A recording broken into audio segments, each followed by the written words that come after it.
It's never good when you hear the words "fuck it" come from a human. Pinned down in the cargo hold with the remainder of crew, pirates had managed to knock us out of FTL before boarding our mineral exploration vessel. Lightly armed but heavily armored, it was a ponderous ship, built to handle hostile space rather than hostile ships. "What should we do, Captain?" asked the navigator as we listened to the sound of plasma saws cutting through the armored bulkhead. The human Greg was in engineering. I managed to contact him. He is going to send out a boosted emergency beacon. Some of the other spacefaring species have trouble accepting human crew members. I have found that in engineering, weapons, and security, they are some of the best to have around. Never on the nav, though. Made that mistake already. You know how good they are at getting the most out of equipment. If anyone can get a message through the jamming, it's him. There is a Federation patrol not far from here. "So we just wait?" the weapons officer asked. "Correct. We lack weaponry and have no onboard security, something I will be speaking to our superiors about," I said with a sigh.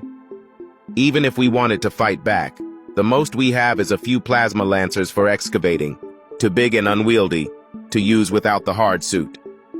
"Do you?" The navigator was cut off by the crackle of the internal comms. "Captain, this is Greg in engineering. Bad news. They managed to take out both the short-range and long-range external arrays. I can't get anything out," he said in his normal calm voice. "I did manage to lock out the reactor, engines, and weapons. Ship's in a full lockdown. They boarded from the bow airlock. They'll have to cut through 2 more armored bulkheads to get to the crew." "Good work, Greg. I am unsure of what we should do next," I said into the wrist-mounted terminal. "We lack any viable weapons. The bulkheads won't hold forever." "I tired to vent the ship once I confirmed everyone else was in the hold, sir," Greg said calmly. "Unfortunately, they managed to override the airlocks. Can't get to them remotely. Need to do it at each one." Was a worthy effort. I can't ask you to go on a pointless suicide mission. You wouldn't be able to make it to enough locks to matter before they terminated you. I paused to think. We didn't have much on the ship, but the crew. Most pirates took captives, usually to sell as exotic slaves to twisted wealthy folks. "If we take a vote, can you overload the reactor?" There was a long pause. "I can do that, Captain. Being atomized beats being a rich fuck's plaything, sir," he responds eventually. "You all have some time. Make a decision. I have a few more things to try." Speaking with the crew, we debated what to do. I may be the captain of the vessel, but I would not dictate their actions. Perhaps Greg could space those of us that would choose death over become a lobotomized flesh toy. We had time. These bulkheads are thick and heat-resistant, in case of an internal explosion. Sitting back, I let the crew converse. As we heard the pirates start working on the final bulkhead, we came to a unanimous decision. "Greg, are you on comms?" I asked. "I am, sir. What would you like me to do?" He responded in his normal, calm tone. "Blow the reactor, Greg. We came to a unanimous decision," I said solemnly. "Death before what hells would await us." "Aye, sir.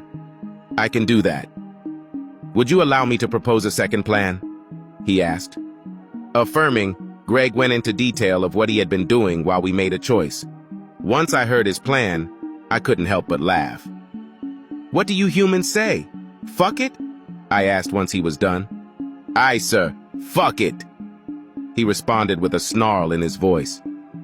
"I'll take the modified hard suit through the ship. Reactor overload is tied into my biosignature. If I die, reactor blows." He laughed. "Managed to route internal sensors to through the comms. I'll give you a backup just in case, Captain. Go ahead and watch. It'll either be a blaze of glory or atomic fire." We all watched transfixed as the stout hard suit made its way from the aft cargo hold, just barely clearing the 4-meter corridors that run through the ship. Greg skillfully piloting the normally plodding machine like it was a skilled warrior. Sprinting down the corridors, the machine screamed as it rounded a corner. 4 pirates operating the plasma saw had already noticed the noise and turned to see what it was.